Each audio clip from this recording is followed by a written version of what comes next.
And I'm going to cut straight to the chase. Are you a crafter who struggles with organisation? Do you have a craft room that you spend more time organising your crafty items than you do crafting? They do say that crafting and organising and buying craft supplies are 3 different hobbies. But what we want to be doing is we want to be spending our time creating, not organising and sorting and categorising and putting things in folders and in boxes. What you really need to do is you need to get organised. I'm going to give you some really simple ways of reducing your crafty hoard. Yes, because the best way to organise is to reduce what you've got. And I'm going to give you some really simple ideas and you're going to wonder why you didn't do them before. So let's get started. Okay, first tip, glues and mediums. Go through your glues and mediums. Perhaps there are some that you've bought that you really don't like. I don't like PVA glue. I've already gotten rid of mine. But maybe you've made a purchase that wasn't a great purchase, but you want to keep hold of it because you've paid for it. You know, you don't want to waste your money. But whilst you've got the idea that you don't want to waste money that you've spent, you've already wasted it because you've bought something that doesn't work. Why then make that pain go further by cluttering up your craft room with something that's of no use to you? Either pass it on or throw it away. The other thing is check through all of your pots. How many have you had over 5 years? Check them. Make sure that they're not dried up. Any that are dried up or that you've had for a very long time are not going to function to the best capacity. They're not going to be as good. So the idea is that if you start by clearing and then stick to the brands that you've discovered over time that are good, and buy as you need it, rather than buying different ones that typically all do the same thing. A little bit like cleaning products. You know, we all fall into the trap of buying this cleaning product for that and that cleaning product for that, and really we only probably need 1 or 2. So go through all of your mediums and all of your glues.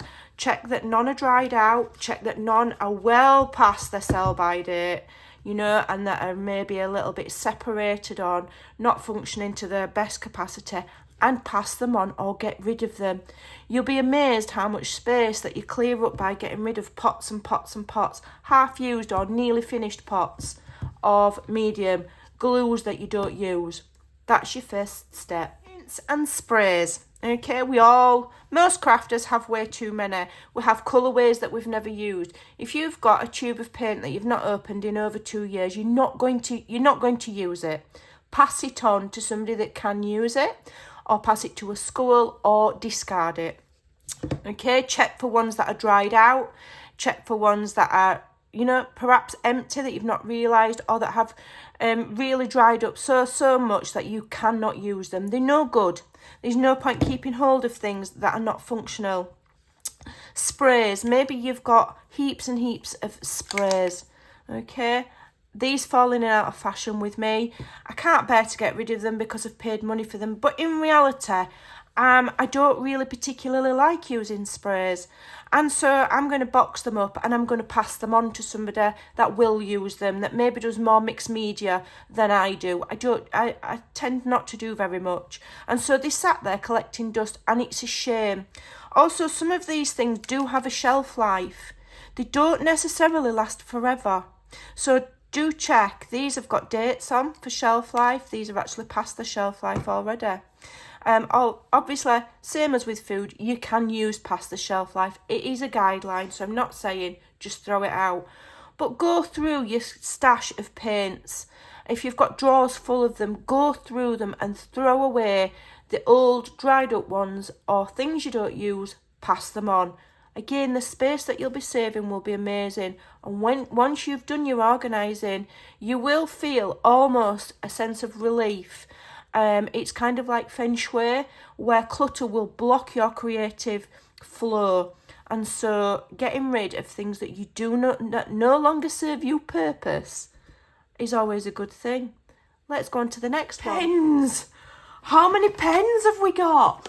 Look at pens. Markers, biros, all sorts, pens, crayons, watercolour pencils. How many do we need? How many have I got here? I very rarely use them. I'm not a colourer. I don't colour my images, but I just keep them just in case. So the first thing to do, and this might be a tedious task, is to go through every single one and make sure they're all still working. Obviously, a dried up pen is of absolutely no use to you, so discard it. Okay, check for duplicates of colours. If you've got more than one of the same colour, put it to one side and gift it. If you've made purchases, unwise purchases, that really not fit for purpose. We all do it. We make rash decisions. We buy things that aren't really very good. Glitter pens, they don't even colour in glitter, just the outside's glitter. So I kind of made a bit of a bad decision. I'll pass these on to one of my grandchildren and they can make better use of them than I can. But we only need so many pens, okay, unless you're a hardened colourer. Okay, or you're somebody that colours stamped images or does artistic images a lot. You know, and you're a general crafter. I call myself a general crafter. How many pens do you need? These weren't a very wise purchase. They're very, very thin. I can't really do very much with them. I'll pass them on. So go through your pens. How many do you need? Ink pads. Go through your ink collection. Again, check out that none of them are dried out. Okay, maybe you've got the refills for them. Maybe you haven't. Purchasing refills for multiple ink pads can work out pricey. So if you've got one that's dried out that's your favourite, get yourself a refill for it. Make it functional. But if you've got duplicates, again, get rid of them or pass them on. What you should really avoid doing is buying a full set from a brand just because you can get a full set. So I was a Stampin' Up! Demonstrator and I felt that I needed every single colour ink that they ever sold. And I'd just buy them. Just buy them because I had to have the full set. You've got to have a full set. It's as simple as that. But you don't have to have a full set. That's how crafty brands get you. They get you your brand loyalty and then you feel like you need to buy the whole set so that you've got a complete catalogue of all of their colours. I've bought these. I've never ever used them. Now these are like, what are they, like £8 each?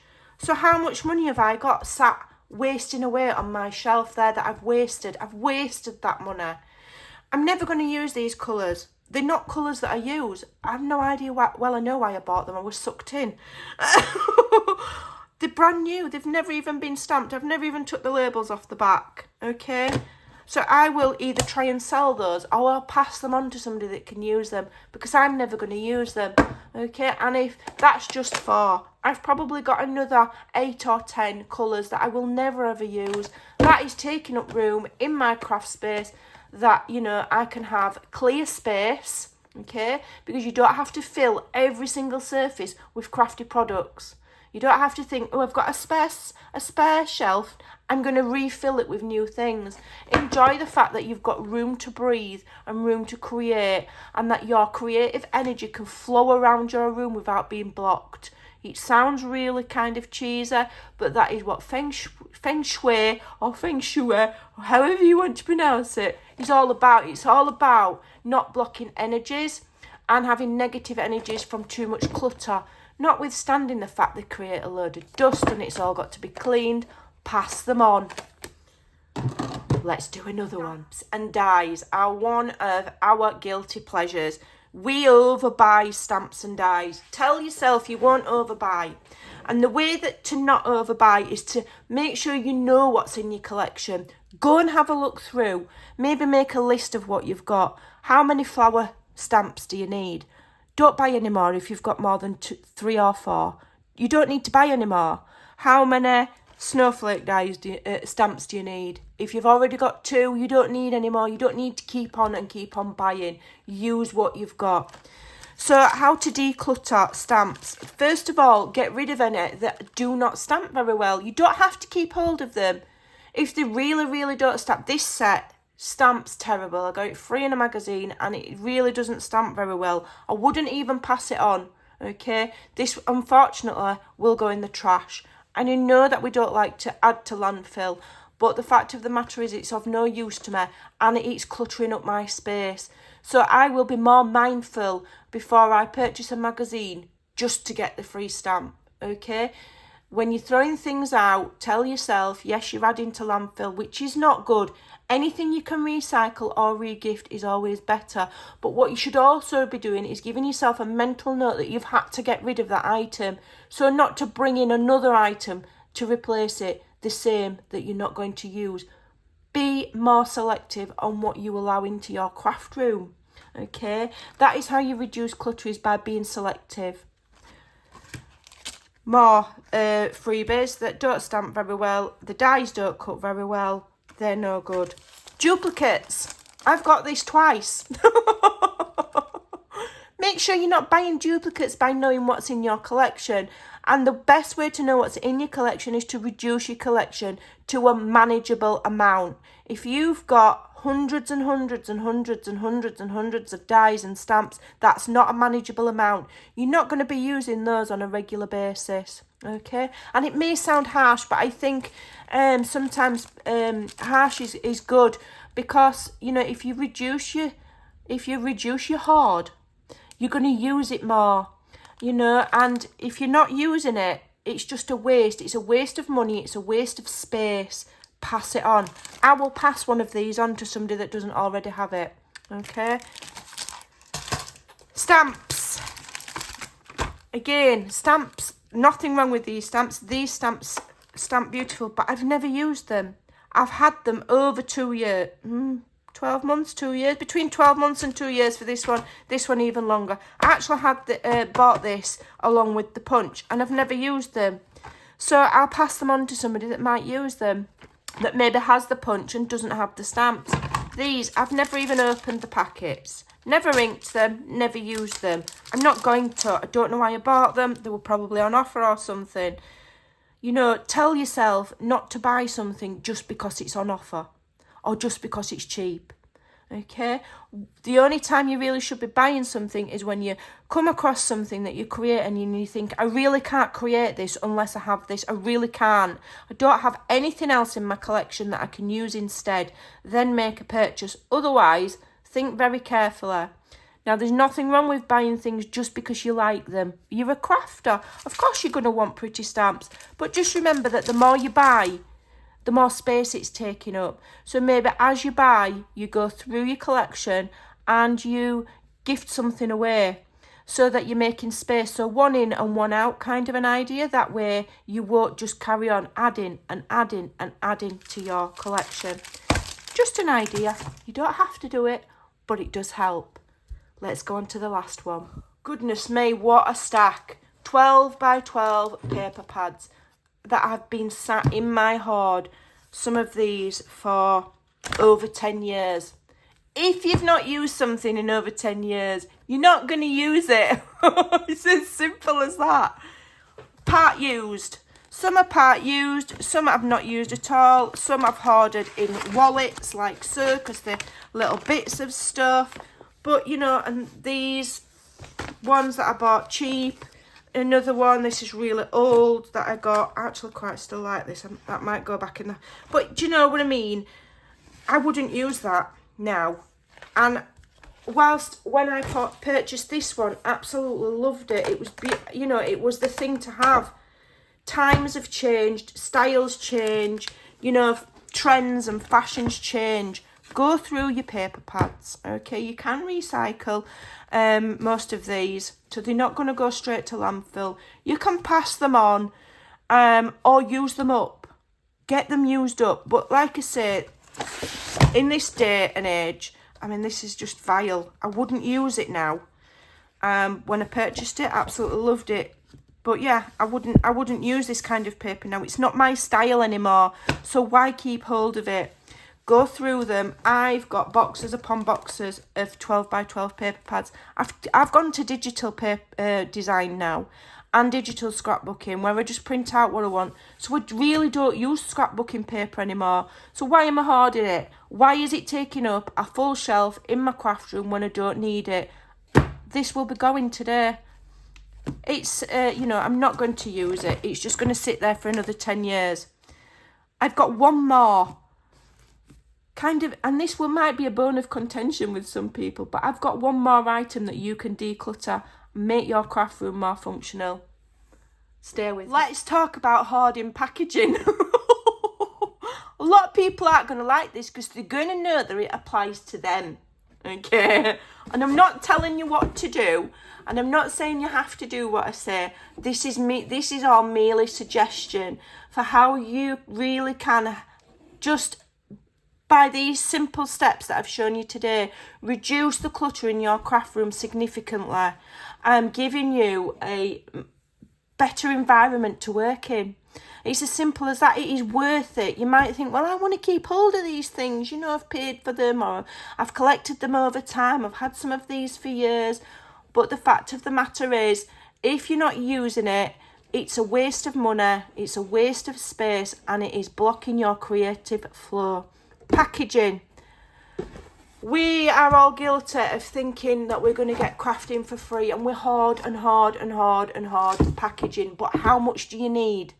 Realistically, if you have got a corner of your craft room that is full of packaging, okay, I can guarantee that is the dustiest corner of your craft room. All right? How much packaging do you use on average per week in your crafting? Tell yourself that. Ask yourself that question. How many of these boxes per week do you use? If the answer is none, or the answer is one, you need to reduce your hoard of packaging. Stop saving things because you think you might need them later, because other packaging will always come along, okay? Even if you start a project today and you think, oh, I need a box. If you wait 2 or 3 days, a box will come along. You don't need to hoard them. I don't think you need to have more than, I would honestly say no more than between 5 and 10 packaging items hoarded. Because how many projects are you going to make in a week? And then by next week, you can get more packaging. Because it's a never-ending cycle in a home. We always get packaging, so there's no need to hoard it. So dig deep with these items, you know, with the packaging, with your mediums, with your stamps and your dies. Dig deep. And if you want to if you're really serious about organising your craft room and making it function in a better way for you, and releasing your creative energy, making your room so that it, you know, you're feeling creative in it and not overwhelmed by just stuff that you don't need, then follow the tips in the video. They really will help, and they're very small tips. You could do one a day, and it will really help reduce the clutter in your craft room. Thanks for watching. Hope it helps. Take care, and I'll see you soon. Bye for now.